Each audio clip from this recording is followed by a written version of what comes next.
Man, has this been rich? I told my son-in-law, I said, I could sit and listen to those two older men the rest of the day and just glean from their wisdom and experience. I'm delighted to be here. I appreciate the invitation. About a month ago, I guess, Brother Hooks put a video on and said, we made a decision to not charge any registration for the conference, and if you've already paid, you'll get your money back.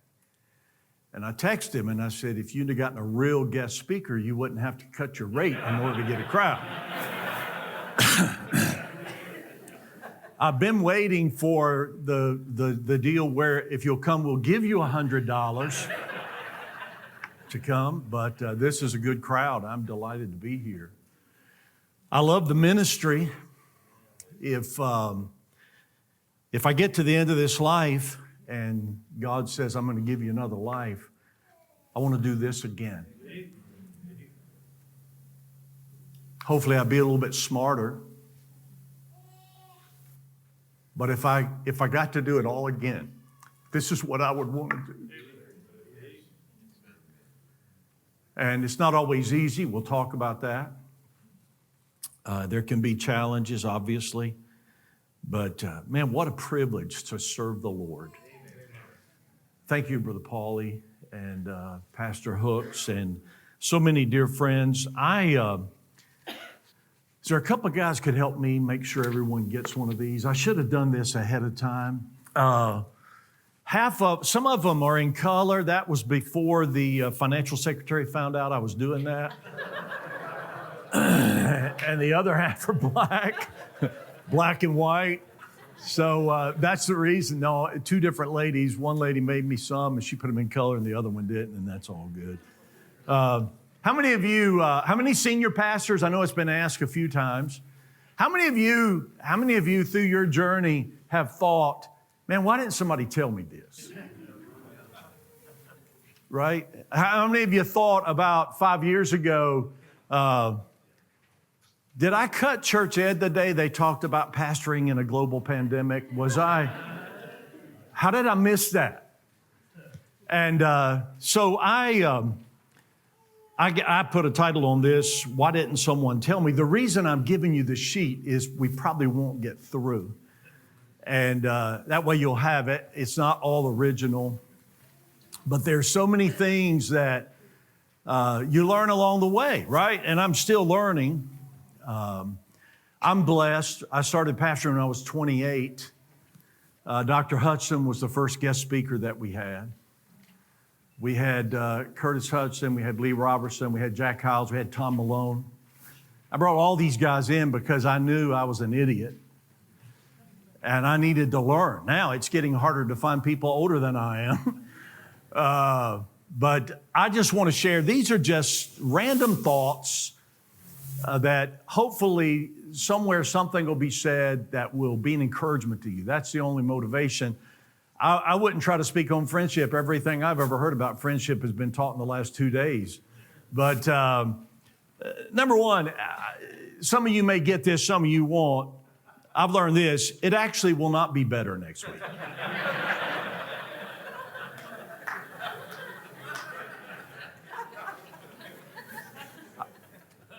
I know you guys try that with your wife, but if you've been in it long, you have figured out it ain't going to get no better. It is what it is, right? And we used to say that. We'd get a real busy way. I'd say, you know what, baby, it's going to be better next week. And I've learned, number one, it actually will not be better. Number two, God's people are the greatest people in the world. One of the reasons why I love the ministry is that I get to work with the greatest people in the whole world. And I'm not just talking about our staff or our church family, but I'm talking about people like you. Being able to serve, to co-labor, to strive together with people like people in this room. It's awesome. I remember a man named Walter Cole who was a member of our church, and Walter Cole was a cocaine addict. He came to the Durham Rescue Mission. He was older than me, and Walter Cole was a black man. And man, God just knit our hearts together. And One Wednesday night, I was going around shaking hands, and I was on my way to the pulpit, and I stuck the obligatory, "Hey brother, how you doing? Hey He shakes my hand, and he said, "Preacher, how you do?" He had an unbelievable voice. He said, "Preacher, how you doing?" And I said, "I'm doing great." And he wouldn't let go of my hand. I started past him, and he pulled me up real close, and he said, "How you really doing?" And I wasn't doing real good. God's people are the greatest people in the world. And I know there's some crazies out there, right? And I know some of you have even recently been through some really difficult things, and some people have been very unkind to you. But don't paint with a broad brush. God's people are the greatest people in the world. Number 3, I've learned this. The greatest thing you can do for your ministry was marrying well. And I wish I'd understood how important that was. I would have chosen the same, and nothing would be any different. But man, did I learn. You know what I figured out? A lot of people, when they say they have a heart for ministry, what they mean is they have a heart for a position or a platform or a title or an opportunity. When you have a heart for ministry, that means you have a heart to serve. And you have a heart for people, and you love people. And I have watched my wife for these 42 years just serve. It's not unusual to come to our place and see her with a mop in her hand. And just to serve. And I thank God. I get this. If we get in the truck tomorrow to go home and she said, "You know what, Rick, I think I'm done." Guess who else is done? I'm done. And you ladies need to understand. You need to understand the power that you have. The most unappreciated person in the church today is the pastor's wife. It just is. And yet, the most influential person in the church is the pastor's wife. And thank God if you married well. I think about all the sacrifice. We have 5 kids and 5 children and 12 grandkids. That's a lot of fun. 10 boys. It's out of control, man. We take a vacation. Everybody goes the first week of June every year. And it is an absolute circus. It's a nut house. And we do that. It's awesome. We love it. And then later on in the summer, my wife and I take a vacation.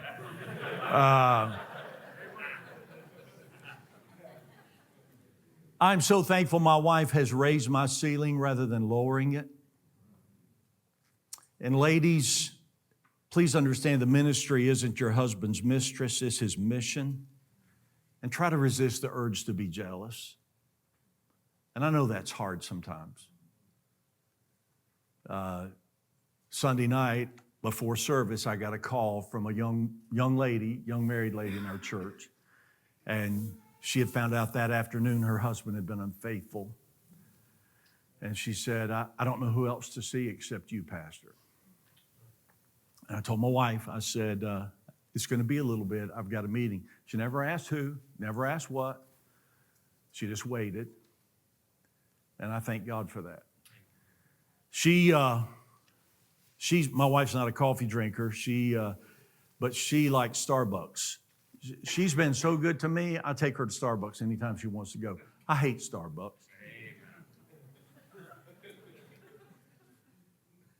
Number one, they don't hire normal people.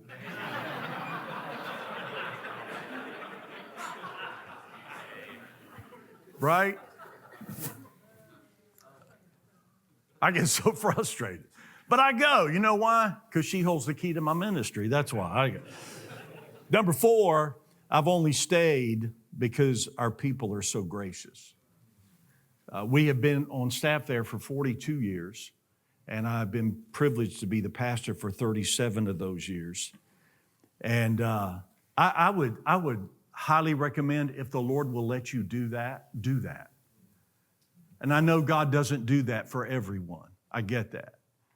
But man, there are so many joys that come with longevity. and just being in the same place, working with people. We had a baby dedication Sunday night, and Chris and Angela King, someone's already mentioned, they know Chris, and we dedicated their second born. I married Chris and Angela, and I married Chris and Angela's mom and dad, and his dad is our deacon chairman. And you just, when you stay, when God allows you to stay, you say, well, how do you do that? Well, Dr. Robertson said you got to learn to survive the quitting places. You just got to learn to survive the quitting places, and they're inevitable. But you know why I've stayed? Because our people are gracious. They've let me stay. I've done some really stupid things, no question, no doubt, but our people are gracious, and I thank God for that. Number 5, my good days were not as good as I thought they were, and my bad days weren't that bad either. My good days were not as good as I thought they were. My bad days weren't that bad either. When you're in the moment, you know, things can seem really bad. That one phone call, that meeting, that confrontation. Don't get the big head about ministry successes, because ministry challenges are right around the corner. And somewhere between your greatest day and your worst day is where you're going to spend most of your time living. And don't get rocked by this one, and don't become impressed by this one. Just enjoy the journey. You know what I was telling Isaac back there, I don't think my wife even made the connection with that you're enjoying the journey. And I said, they want to know what you want to put for your title. She said, how about enjoying the journey? I didn't say anything. I said, that's good. So I text Brother Hooks. I said, enjoying the journey. He said, I knew Paulie stole it from someone. I said, we all know he's a plagiarist.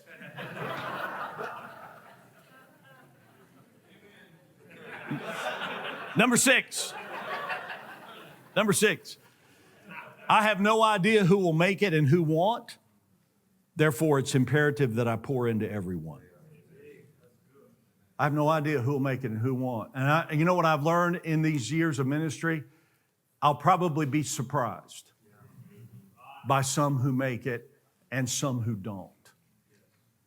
Do you know that the people who need you most are oftentimes the most unenjoyable ones?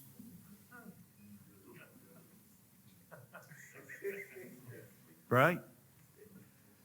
And the people that you really enjoy probably don't need you as much.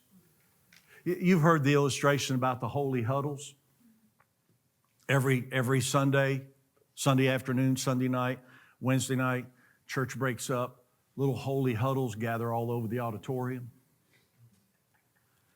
You know what? It's always the same people in every huddle. And then standing back there in a corner somewhere is some widow or some guy who's divorced. And he's just looking. And those people in those huddles, sometimes I get drawn into those huddles. Sometimes we'll be standing around after church and I'll say, can't we take this to the Mexican restaurant? I mean, would that not work? You just never know.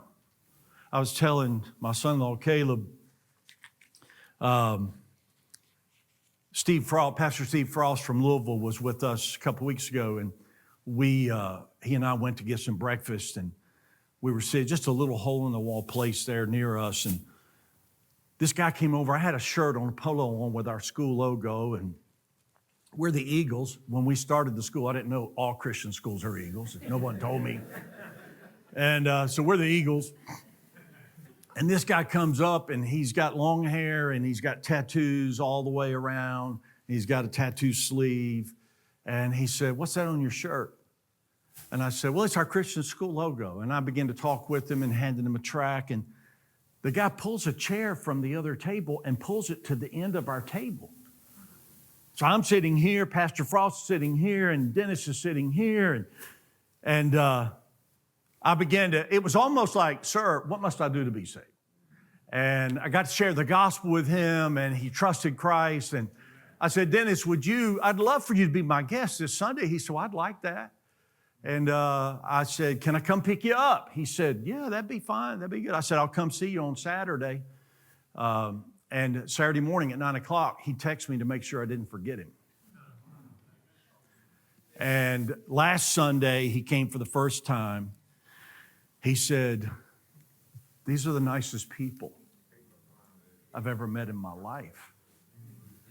He said, all those people up there in that choir singing. He said, now I don't know any of the Baptist songs. I'm going to have to learn those. Sunday, he came back and brought his girlfriend with him. And after the service, he came down to the front and he shook my hand and he said, Father, that was a wonderful message.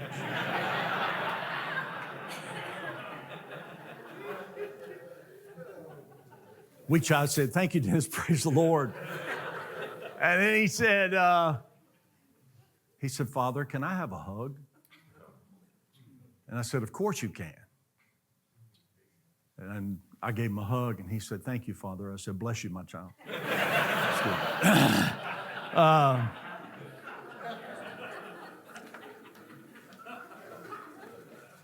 Hey, if Daisy Halls had knew what Lee Robertson was going to become, you think she had been on her A game that Sunday? See, we just don't know. We got to pour into everyone. Number 7, it's not my church. I had to learn that. It's not my church. It's not my church. If I'm not careful, I'll claim ownership to something that isn't mine. It's his church. You know, we get frustrated, don't we? Because we don't have enough money or enough staff or enough volunteers. Do you get this? I had a pastor call me, and he's a dear, dear friend, and he was so frustrated. Years ago, he was so frustrated. If I don't get some help, we cannot grow. We cannot grow anymore. And I called his name, and I said, it's not your church. And if God doesn't want to give you what you think you need to grow, that's up to God because it's his church. It's not your class. It's not your youth department. Be careful about claiming ownership. Number 8, I can make a living or I can make a difference. I'll cherish the difference I've made long after the money has run out. The first 16 years of our marriage, we lived in a 1,200 square foot house with 5 kids. 1 bath. Well, it was a bath and a half. They used to call them bath and a half. The other one had a sink and a toilet, but at our house, one of those was always broke.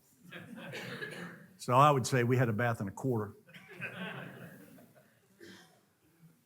It was tough. My wife was doing everything she could. She had a daycare, kept children, but we kept having our own kids, and we got to where legally we couldn't have, but so many in our house, and she started doing some things, and it was tough. But I look back to some of the people that we were ministering to back then. I was a youth pastor, and I mentioned the deacon chairman and Kevin Dale and his wife Tina. Kevin pastors in Waterford, Michigan, and has been there for about 12 years. He worked for us for 21 years. He was in the 8th grade during those days. When you get on into this thing, if you can look back and see that, hey, I made a difference, it's worth any sacrifice that you're going to make. Next, the glory belongs to God, and I need to keep my hands off of it. I need to constantly remind myself that my command is to make him look good, not to make me look good. And my purpose is to build his kingdom, not to build my kingdom. You ever been around those preachers who were kingdom builders? It's just the wrong kingdom.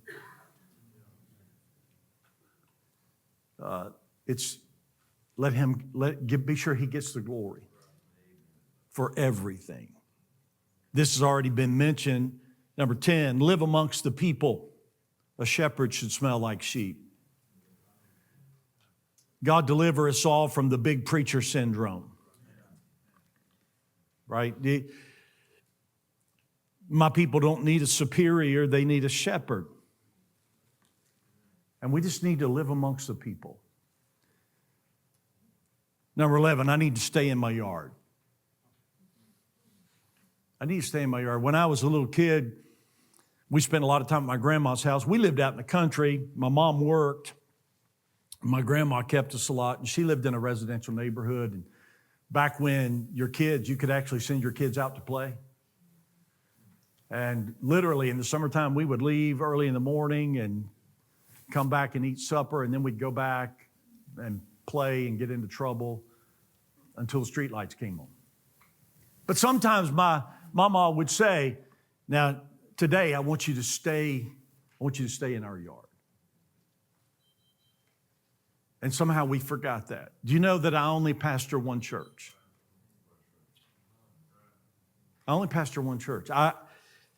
I've got to be very careful that I don't spend my life in ministry sticking my nose in everyone else's business.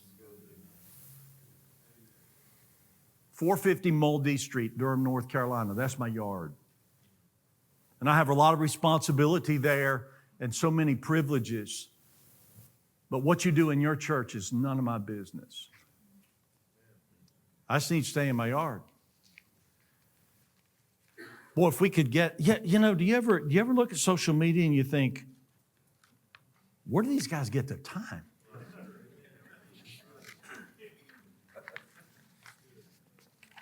I mean, how many sermons do they have to listen to on YouTube to find something wrong so they can criticize it? Number 12, people will not be as loyal to me as I am to them. But I should be loyal anyway. If you've been in it long, you know this. You know the people in whom you invest the most oftentimes are the people who appreciate it the least. And then you get one of those, preacher, can we see you after the service? And I don't know how it goes at your place, but at my place it usually goes something like this. Now we want you to know we love you. You will always be our pastor. And we're so thankful. All of our children got saved here. We got married here. But, right? Have you figured this out? Most people are not loyal. That's right. They find somebody else, someone else, something newer, something flashier. You know, hey, you guys who are young, I remember I was the young guy in town. It ain't that way no more. And things change.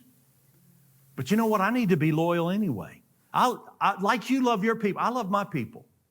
I don't like to hear others talk about my people. Right? Now, I'll talk about them. Some of them are good for nothing.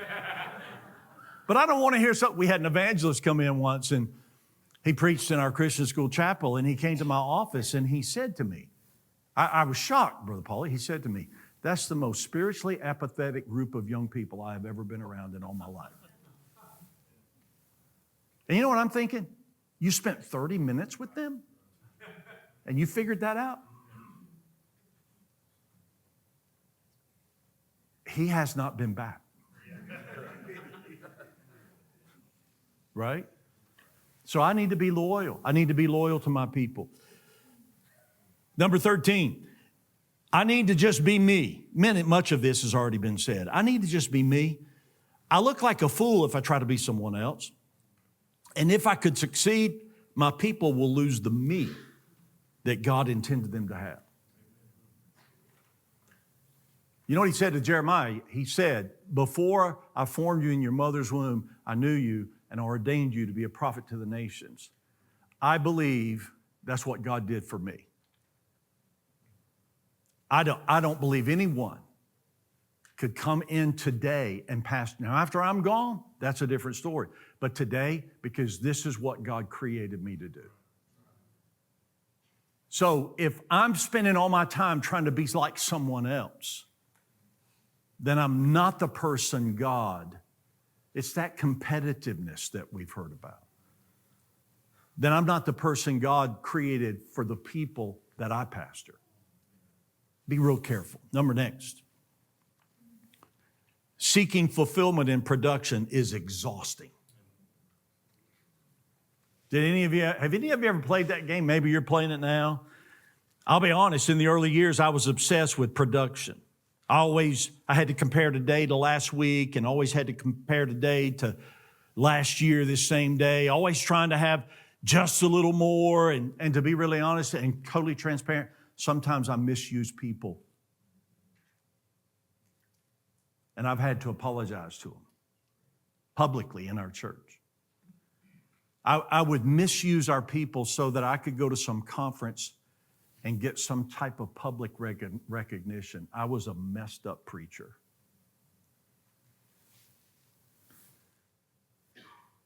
Got to have more, got to do more. Something cured me of that. It was called COVID. And for 12 weeks, I preached to an empty room and 2 cameras. And you know what I said? I said, God, if you'll help me, I want to be thankful for whoever shows up. And I want to give them everything I can give them. And regardless of how many it is or how many we had last week or how many, be real careful. It's exhausting. And it's like a hamster wheel, man. It just never ends. Not only is seeking fulfillment in production exhausting, but living the life of a people pleaser is also exhausting. And it is so very frustrating. Trying to please people. You say, well, I'm not really impressed with your what you've done so far in this session. I don't really care because I'm not doing it for you. I'm doing it for Him. And I figured out, it took me a while, but I figured out that sometimes people, I would seek so hard to please people, and then once I attained the level that pleased them, they changed their mind about what pleased them. It's exhausting. Number 16, burning bridges is bad practice. Specifically, what I'm talking about is when someone leaves your church, don't write them off. Don't treat them like dead men, right? If they go to another church, let that man pastor them, but don't burn bridges. Do you know sometimes they come back? Sometimes they come back. Number next, my children's attitude toward the ministry will be heavily influenced by mine. Too many PKs have a sour attitude toward the ministry, and I have to wonder if it was inherited. Well, no, we can't do that, sweetheart. We can't do that. Daddy's in the ministry, and we just don't have any money. You're killing your kids. I text our children last week and said, just share with me a little bit. And one thing that kept coming up over and over again was, I don't remember one time when you or Mom ever spoke negatively about anyone.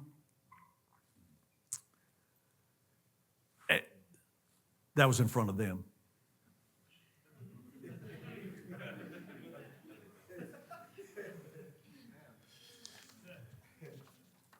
People say, well, I experienced church hurt. I did too. What are you talking about, man? I've been in church since I was 3 years old. Yeah, I've been hurt, but I don't need therapy. Be careful. Your kid's attitude toward ministry will very likely be influenced by you. Number 18, I should make my children a priority and allow them to be normal. Make them a priority and allow them to be normal. We poured into our kids. From the time my oldest boy started playing basketball and the girls started cheering until my youngest graduated, I think I missed 2 games in 11 years. I'm not saying you have to do that or that makes me better than anyone else. I'm just saying that it mattered. It mattered to my kids. I love to tell this story. I heard an idea one time. This guy said, he was a Christian educator. He said, every game my son played, I would write a note on a 3x5 card. And I would somehow figure out how to get it in his gym bag before every game so that when he got to the locker room, he would get it. And so I started doing that. I did it for all 3 of my boys. It was easy because the school is in our church and I could find his bag and put it in there. And it's one of those things as a dad, you wonder, is this like corny? None of them ever mentioned it. None of them ever mentioned, hey, Dad, thanks for the note. Nothing. My youngest son left to go to Bible college. My oldest son left to go to Bible college, and we came back, and I went up to his bedroom, which was a horrible mistake. And in the head of his bed was a stack of 3x5 cards. Let your kids be normal. Don't ever be so foolish as to say something like, do you realize how that's going to hurt my ministry? You know better. You're the pastor's kid. Don't ever do that. Number 19, there's no easy way to do a hard task, and the ministry is full of hard tasks. Number 20, grace extended to others is sweet. Grace received from others is sweeter, and grace received from God is the sweetest. Number 21, my staff and volunteers are my co-laborers, not my servants. Next, and I'm going to be right on time. My place of service is unique.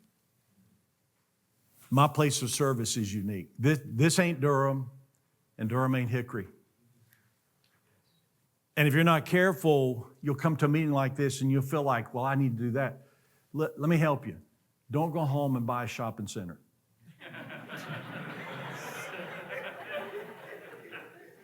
That would be a mistake. I'm going to go out on a limb and predict that would be a mistake. Just realize that your place, what works for me may not work for you and vice versa, right? Our daughter, Carissa and Caleb. Caleb is youth pastor, assistant pastor to his dad, and they are at the Crossroads of Life Baptist Church in Canton, Georgia. And it's country, buddy. This is country. First time we were at a meeting, and his dad said, let's go get lunch, and some of the men from their church, and I'm sitting there across from one of their men, and one of their men says, I had to bury my refrigerator this week. My freezer. I had to bury my freezer. I thought, I didn't hear him right, something. The guy next to him said, well, I had to bury mine 2 weeks ago. And I said, hang on, time out. No, it went out and just stunk it up, so I just got the tractor and dug a hole in the front yard and just buried it. We don't do that in Durham.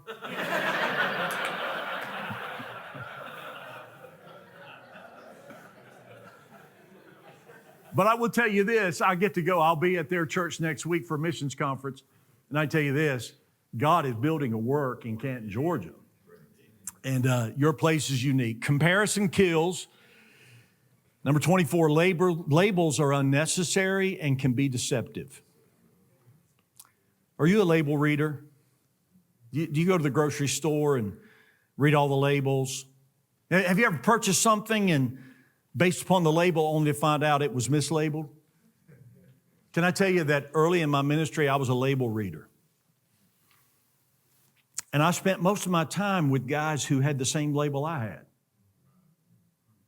I'm not talking about independent Baptists. I'm talking about my circle of independent Baptists, my camp, my group. I don't think it was necessary. I don't think my intent was ill. There was some comfort there, right? I knew them. I came to Hickory many years ago to preach just down the road for Brian Odom, who's now on staff here. You in here, Brother Odom? Yeah. And went there to preach a revival for him. And there was a new pastor in town there named Scott Hooks. And after the service, Brother Scott and I stood in the back and we talked for like 45 minutes to an hour. And he said, why have we never met? And I said, because I went to Hyles Anderson and you went to Crown. Because I went to pastor school and you wasn't it the Dogwood Bible Conference at one time?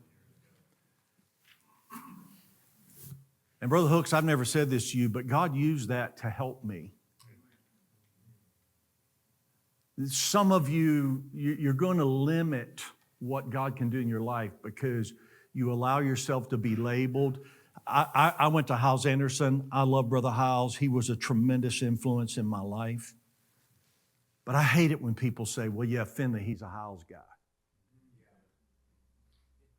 I hate that. If I'm going to be a guy, I want to be a Jesus guy. Be very careful. And I'll stop with this. Marriage takes place on a spiritual battlefield, not on a romantic balcony. Isn't that the truth? So very true. Maybe some of this other stuff. I try to protect my spirit at all cost because that's what's going to sustain me on the worst days. My people won't remember many of my sermons, but they'll never forget the times I showed up in their hour of need. I got to be present. People can relate to real, be real, or become irrelevant. You know what? I know some men, maybe they're probably very spiritual, but they portray themselves as being so spiritual that people think, I could never. We had a guy many years ago, came to a marriage, we were doing a marriage retreat. He came and early in his introduction, he said, my wife and I have been married 10 years and we've never had a disagreement. And it was like I could see my guys just reach up and flip the switch. Because that ain't real. Let me give you the last one, the very last one. My time in ministry will pass a lot quicker than I think it will. Right, Brother Roger? I need to cherish every moment. A few years ago, I was privileged to speak at the Southwide, and there was a group of us, and I think, Brother Paul, you may be in that group text still, I'm not sure. But every once in a while, one of the men in that group text will send a text, hey, preach the word today, praying for you. This past Sunday, Brother Cooper kind of started it, and Brother Sisk jumped in. And he said, preach the word, men. I wish I could preach it more. We were blessed to have him for the past 10 years. I don't know this for sure, I think our conference was the last meeting that he preached. I said, Brother Sisk, I knew he was very frail. I said, do you want to schedule next year? He said, Brother Rick, let's schedule by faith. It's going to be over before you know it. Cherish, as was said a few months, cherish every victory. Cherish every blessing that God sends your way. Father, I pray you would help us. Use this to be a help and an encouragement.